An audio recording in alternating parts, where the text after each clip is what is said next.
कोई कॉस्मेटिक नहीं, आयुर्वेदिक औषधि है। देहरादून में संस्कृत छात्र प्रतिभा सम्मान कार्यक्रम आयोजित। मुख्यमंत्री पुष्कर सिंह धामी ने वितरित की छात्रवृत्ति। संस्कृत वार्ता पत्रिका का विमोचन।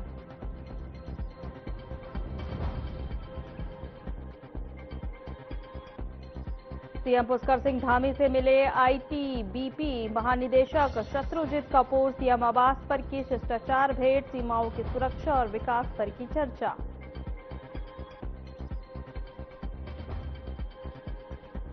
विराट हिंदू सम्मेलन का हुआ आयोजन। मुख्यमंत्री पुष्कर सिंह धामी ने सम्मेलन में लिया हिस्सा। कहा, कार्यक्रम सांस्कृतिक जागरण का प्रतीक है।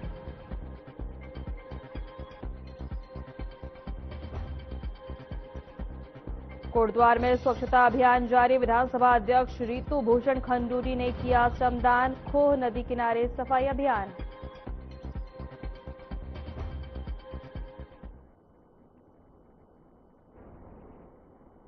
नमस्कार, मैं हूं आपके साथ सोनम रावण। की शुरुआत करते हैं। देहरादून में विराट हिंदू सम्मेलन में मुख्यमंत्री पुष्कर सिंह धामी ने कहा कि कुछ लोग उत्तराखंड में किराए पर रहकर अपनी असली पहचान छुपा रहे हैं। उन्होंने कहा कि कुछ लोग नाम बदलकर रह रहे हैं और लोगों को गुमराह करने की कोशिश कर रहे हैं। मुख्यमंत्री ने कहा कि माताओं और बहनों को इस मामले में सतर्क रहने की जरूरत है। साथ ही कहा कि बच्चों को सही शिक्षा और जागरूकता देना जरूरी है, तभी समाज आगे बढ़ सकता है। उनके इस बयान के बाद राजनीतिक हलकों में चर्चा शुरू हो गई है। उत्तराखंड प्रदेश के 12वें मुख्यमंत्री हैं। आपने अपनी राजनीति प्रकार के उदाहरण यहाँ से दिए गए कि छोटा छोटा मकान किराए में ले लेना, अपनी पहचान छुपा लेना, हाथ में ऐसे कलेवा भी पहन लेना है, तमाम तरह से नाम भी ऐसे बदल देना कि किसी का नाम मुन्ना रख देना, किसी का नाम टुन्ना रख देना, किसी का नाम कुछ और रख देना और पूरा नाम नहीं बताना।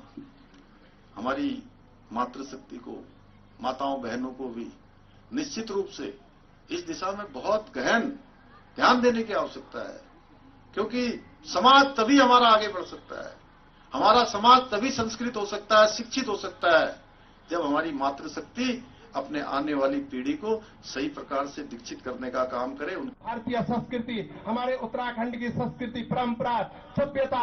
माननीय मुख्यमंत्री जी से निवेदन करूंगा कि आज अपने आशीर्वचनों से हमें संबोधित करेंगे माननीय मुख्यमंत्री पुष्कर सिंह धामी जी। उनका स्वागत करें।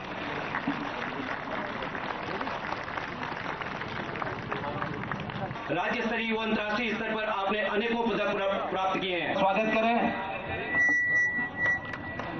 मुख्यमंत्री जी का बहुत बहुत स्वागत है। पुष्कर सिंह धामी जी। सीएम पुष्कर सिंह धामी ने सरकारी कार्यालयों और कार्यस्थलों पर अधिकारी, कर्मचारियों और शिक्षकों की सुरक्षा सुनिश्चित करने के लिए मुख्य सचिव को विस्तृत एसओपी तैयार करने के निर्देश दिए हैं। आपको बता दें कि यह निर्णय मुख्यमंत्री आवास में उत्तराखंड अधिकारी कर्मी शिक्षा मोर्चा के पदाधिकारियों से मुलाकात के दौरान लिया गया है, जिसमें 21 फरवरी को प्रारंभिक शिक्षा निदेशालय में हुई घटना समेत हॉल की अन्य सुरक्षा घटना पर चर्चा हुई।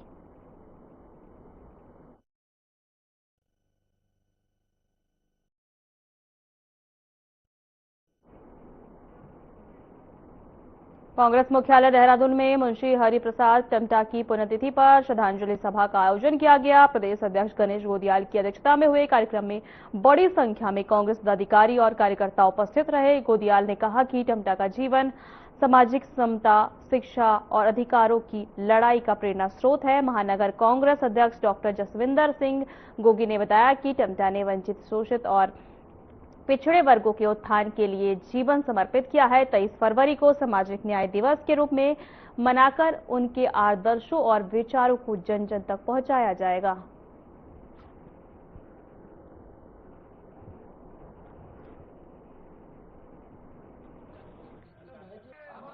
हम सब कांग्रेस जनों ने आज यहाँ पर स्वर्गीय हरिप्रसाद टमटा जी को श्रद्धांजलि अर्पित की और ये पूरे कांग्रेस के तमाम जिला कार्यालयों में, ब्लॉक कांग्रेस के कार्यालयों में आज उन्हें श्रद्धांजलि देने का कार्यक्रम आयोजित किया जा रहा है। जैसे कि आपने स्वयं ही कहा कि वो पहाड़ के अम्बेडकर के रूप में प्रख्यात है। असल में उन्होंने सभी कमजोर वर्गों के लिए जीवन पर्यंत बहुत ही मजबूती से आवाज उठाई, लड़ाई लड़ी। आधुनिक भारत के हमारे जो भी कानून हैं, मतलब कुरीतियों को दूर करने वाले कानून, समाज को सुधारने वाले कानून निश्चित रूप में उन सब पर हरि प्रसाद टमटा जी के भावनाओं की छाप है। उनको श्रद्धासुमन के रूप में यहाँ पर करेंगे आदरणीय गोदिया।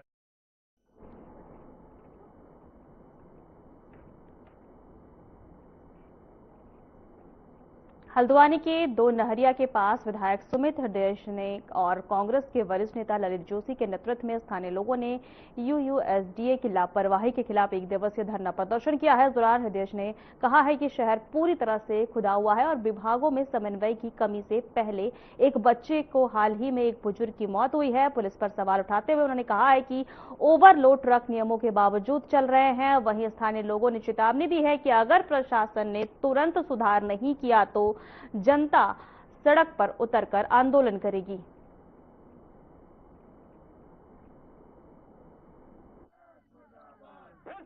लेकिन ना यूएसडीए की लापरवाही का आज अकेला एक उदाहरण नहीं है। आज तो दो व्यक्तियों की दुखद मृत्यु हो चुकी है। पहले भी 1.5 साल बीतने के बाद भी 2 दीपावली बीत गई, दूसरी होली करीब है। लोगों के घर में शादी, बीमारी, बच्चे जा रहे हैं, महिलाएं गिर रही, लगातार न जाने कितने एक्सीडेंट हो चुके हैं। अरे कोई तो समय सीमा तय करेगा यूएसडीए।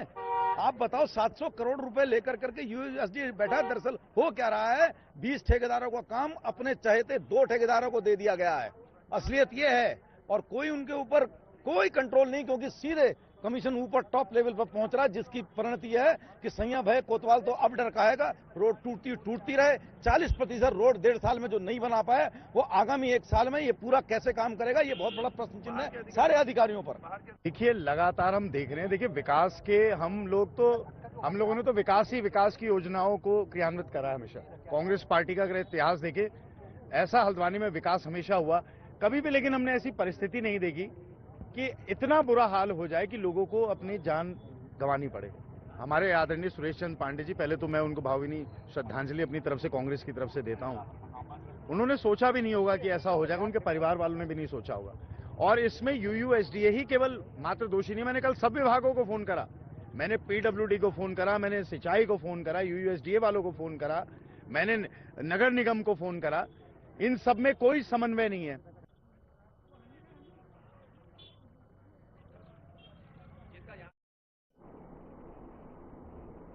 देहरादून में ननूरखेड़ा स्थित प्रारंभिक शिक्षा निदेशालय में विधायक उमेश शर्मा काऊ और उनके समर्थकों पर निदेशक अजय कुमार नौरियाल पर हमला करने का आरोप लगा है। घटना के बाद शिक्षा विभाग में हड़कंप मच गया है। वहीं घायल निदेशक को राजकीय जिला अस्पताल ले जाया गया है, जहां प्राथमिक उपचार के बाद उन्हें छुट्टी दे दी गई है। अब बता दें कि पुलिस ने इस मामले में विधायक समेत अन्य आरोपियों के खिलाफ मामला दर्ज कर जांच शुरू कर दी है।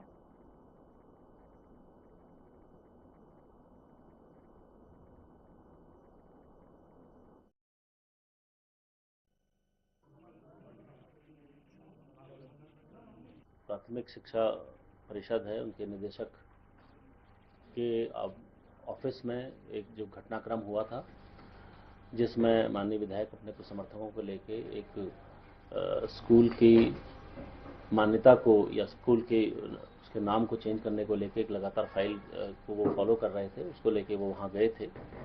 और इस संबंध में वहाँ पर आपस में जिस तरीके से गहमा गहमी और एक वीडियो भी उसका वायरल हुआ है, जिसमें मारपीट और तोड़फोड़ का एक घटनाक्रम हुआ था। पुलिस ने इस पूरे मामले को संज्ञान में लिया था।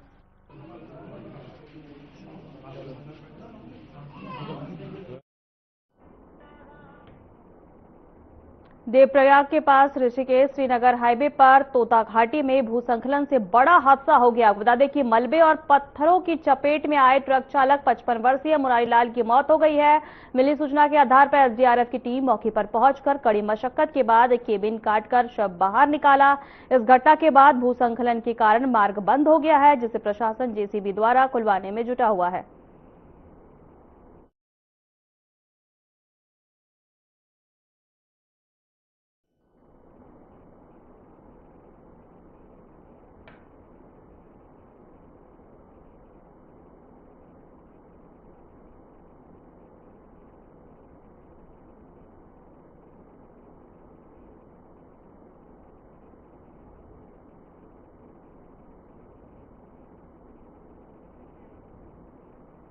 रुड़की के मंगलौर क्षेत्र में नहर पटरी मार्ग पर मिले अज्ञात शव के मामले में हरिद्वार पुलिस ने ब्लाइंड मर्डर का खुलासा कर दिया है। इस दौरान वरिष्ठ पुलिस अधीक्षक नवदीप सिंह भुल्लर ने प्रेस वार्ता में बताया है कि आरोपी विनायक त्यागी को गिरफ्तार कर लिया गया है। उसके पास से हत्या में प्रयुक्त पत्थर, लूटी गई 20,000 रुपए की नकदी और खून से सनी जैकेट बरामद हुई है। तो वहीं 17 फरवरी को पुराने पीर के पास शव मिला था, आपको बता दें, जिसकी पहचान मंगलौर निवासी प्रदीप के रूप में हुई। आरोपी ने शराब के दौरान नकदी की जानकारी मिलने पर वारदात को अंजाम दिया।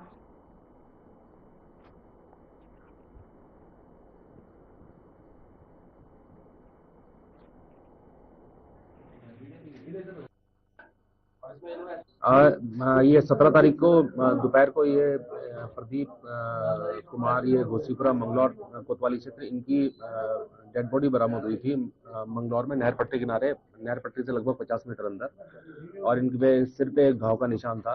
तो इसमें 103 BNS के तहत इसमें मर्डर का केस रजिस्टर हुआ कोतवाली मंगलौर में, और इसमें CIU और कोतवाली मंगलौर ने बहुत अच्छा काम किया और कंप्लीटली ब्लाइंड मर्डर था। CCTV से इसमें हमें लीड मिली थी और CCTV में 2 लोग जाते हुए दिखाई दिए। तो उससे जो संदिग्ध हमें जब पता चला तो उसी की लगातार तलाश की जा रही थी। तो ये कल देवबंद तिराहे पे उससे मिलती जुलती एक हुलिये का व्यक्ति को जब हिरासत में लेकर पूछताछ की।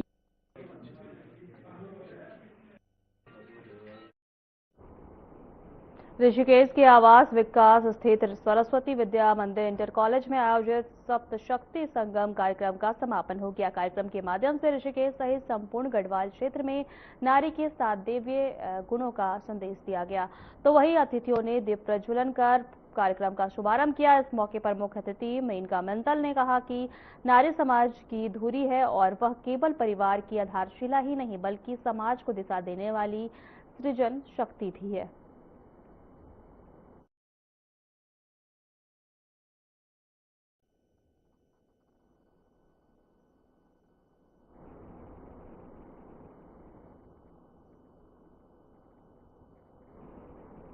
ऋषिकेश में आवारा सांडों का आतंक इस कदर बढ़ गया है कि अब लोगों को अपनी जान का खतरा भी सताने लगा है। आपको बता दें कि आवारा सांडों ने पुरानी टिहरी बस स्टैंड पर आपसी लड़ाई का एक कोहराम मचाया है। लोगों को जान बचाना भारी पड़ गई। तो वहीं सांडों की आपसी लड़ाई के चलते उन्होंने कई वाहनों की अपनी चपेट में ले लिया, जिससे वे क्षतिग्रस्त हो गए। साथ ही इस दौरान उन्होंने फुटपाथ पर लगी एक खाने की ठेली को भी टक्कर मारकर पलट दिया।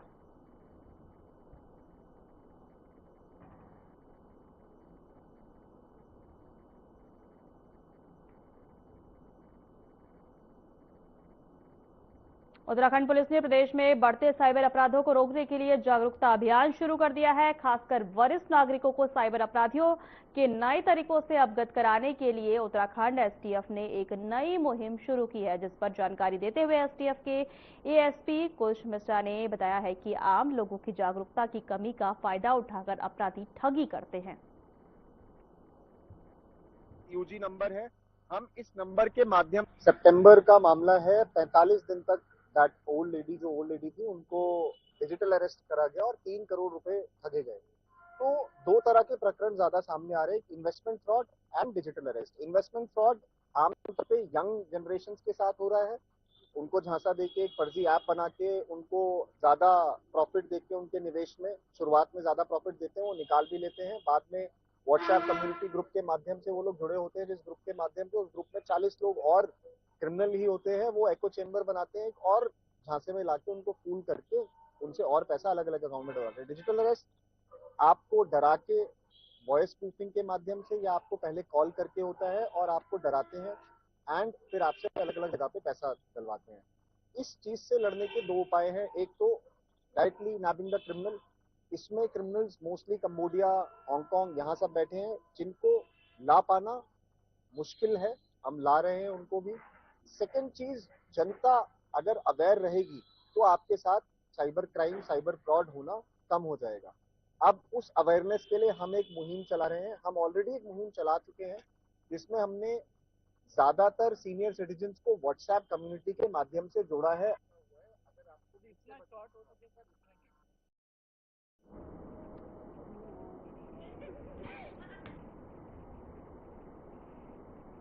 वक्त हो चला है छोटे से ब्रेक का।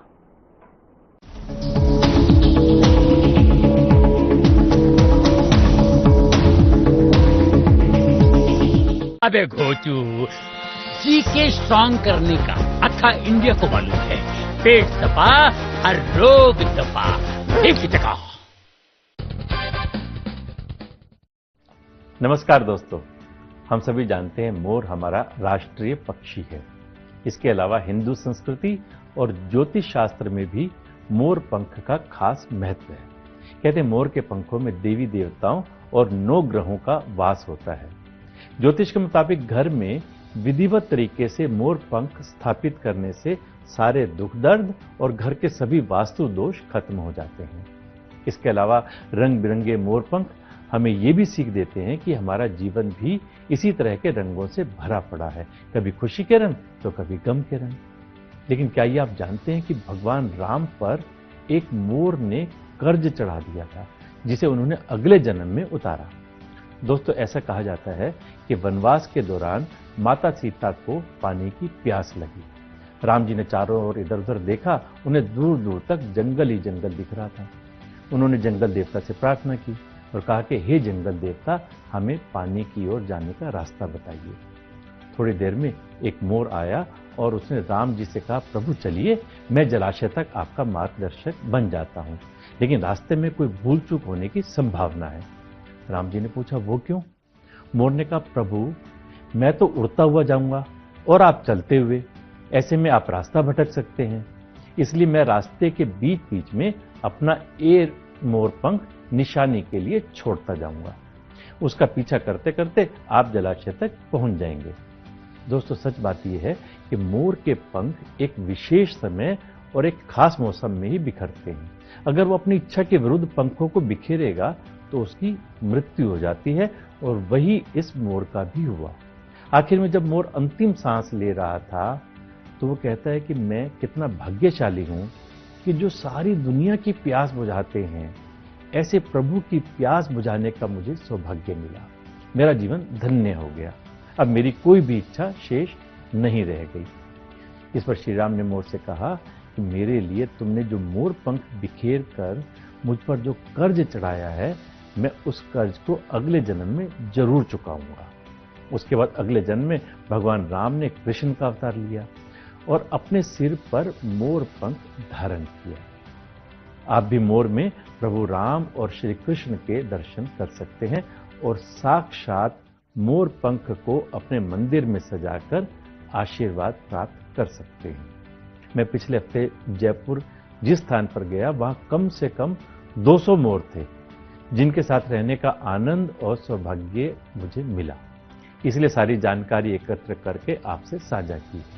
आप भी जब कभी मोर को देखें तो ओम नमो भगवते वासुदेवाय मंत्र बोलकर ये अनुभव कर सकते हैं कि आप भी साक्षात कृष्ण जी के दर्शन कर रहे हैं। सच में ये मोर पंख इतना भी सुंदर ना होता, कृष्ण, अगर ये तेरे सिर पर ना सजा होता।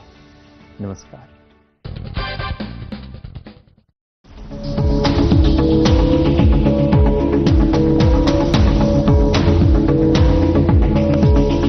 खबरों में आगे बढ़ते हैं। कोटद्वार के काशीरामपुर में एक बार फिर चीट फंड का मामला सामने आया, जहां इस दौरान एक महिला करोड़ों रुपए लेकर फरार हो गई है। बता दें कि आरोपी महिला ने क्षेत्र की कई महिलाओं से पैसे जमा करने के बाद फरार हो गई हैं, जिस पर पीड़ित महिलाओं ने कोतवाली पहुंचकर शिकायत पत्र देकर आरोपी महिला के खिलाफ कार्रवाई की मांग की है।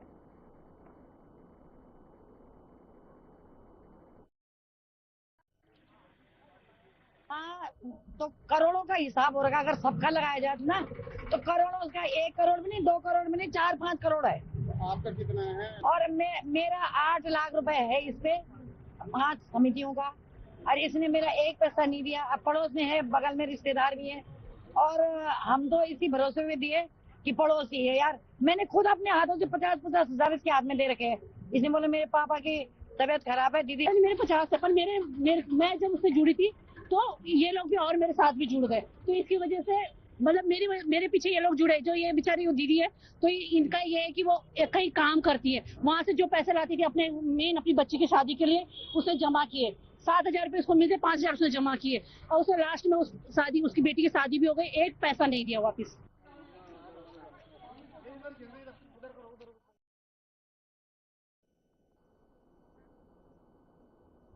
देहरादून में आयोजित संस्कृत छात्र प्रतिभा सम्मान कार्यक्रम में मुख्यमंत्री पुष्कर सिंह धामी ने प्रतिभाग किया है। मुख्य सेवक सदन में आयोजित कार्यक्रम में उन्होंने गार्गी बालिका संस्कृत छात्रवृत्ति और डॉक्टर भीमराव अंबेडकर SC/ST संस्कृत छात्रवृत्ति वितरित की है। साथ ही प्रतियोगी परीक्षा, स्वास्थ्य केंद्र और संस्कृत संभाषण शिविर का वर्चुअल शुभारंभ किया है। उत्तराखंड संस्कृत विश्वविद्यालय की त्रैमासिक पत्रिका संस्कृत वार्ता का विमोचन किया। मुख्यमंत्री ने कहा कि संस्कृत भारत की ज्ञान परंपरा की आधारशिला है और राज्य में इसे बढ़ावा देने के लिए कई योजनाएं संचालित की जा रही है।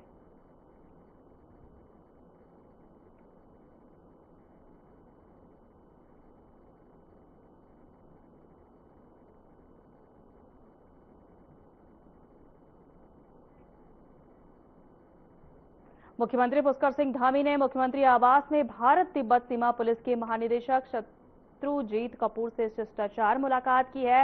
इस दौरान सीमाओं की सुरक्षा, सीमांत क्षेत्र के विकास और आपदा प्रबंधन में समन्वय पर विस्तार से चर्चा की गई है। तो इस मौके पर मुख्यमंत्री पुष्कर सिंह धामी ने ITBP की भूमिका की सराहना करते हुए कहा है कि सीमांत क्षेत्रों में तैनात जवान न केवल सुरक्षा में योगदान दे रहे हैं बल्कि स्थानीय विकास में भी महत्वपूर्ण भूमिका निभा रहे हैं।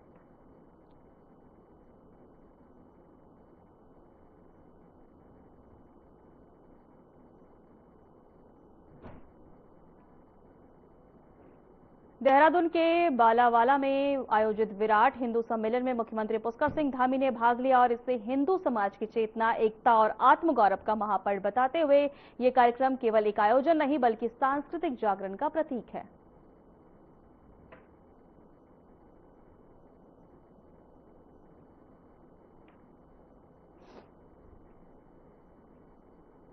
कोटद्वार में संत निरंकारी चैरिटेबल ट्रस्ट की ओर से दशहरा मैदान और खो नदी क्षेत्र में स्वच्छता अभियान चलाया गया। इस अभियान में उत्तराखंड विधानसभा अध्यक्ष रितु भूषण खंडूरी ने भी भाग लिया और स्वयं सफाई कार्य में हिस्सा लिया। उन्होंने कहा कि पर्यावरण और मन की स्वच्छता दोनों ही आवश्यक है। समाज को गंदगी और प्रदूषण से बचाना हम सभी की जिम्मेदारी है। और उन्होंने ट्रस्ट के प्रयासों की सराहना करते हुए कहा कि ऐसे अभियान जन जागरूकता बढ़ाते हैं और सामाजिक जिम्मेदारी का संदेश देते हैं।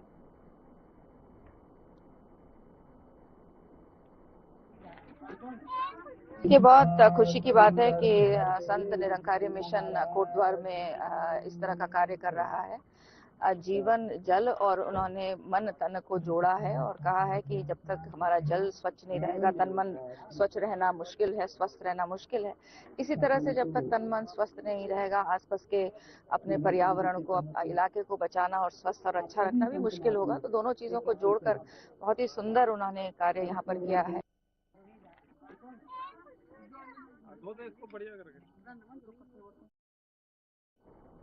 फिलहाल हमारे खास बुलेटिन में इतना ही। नमस्कार।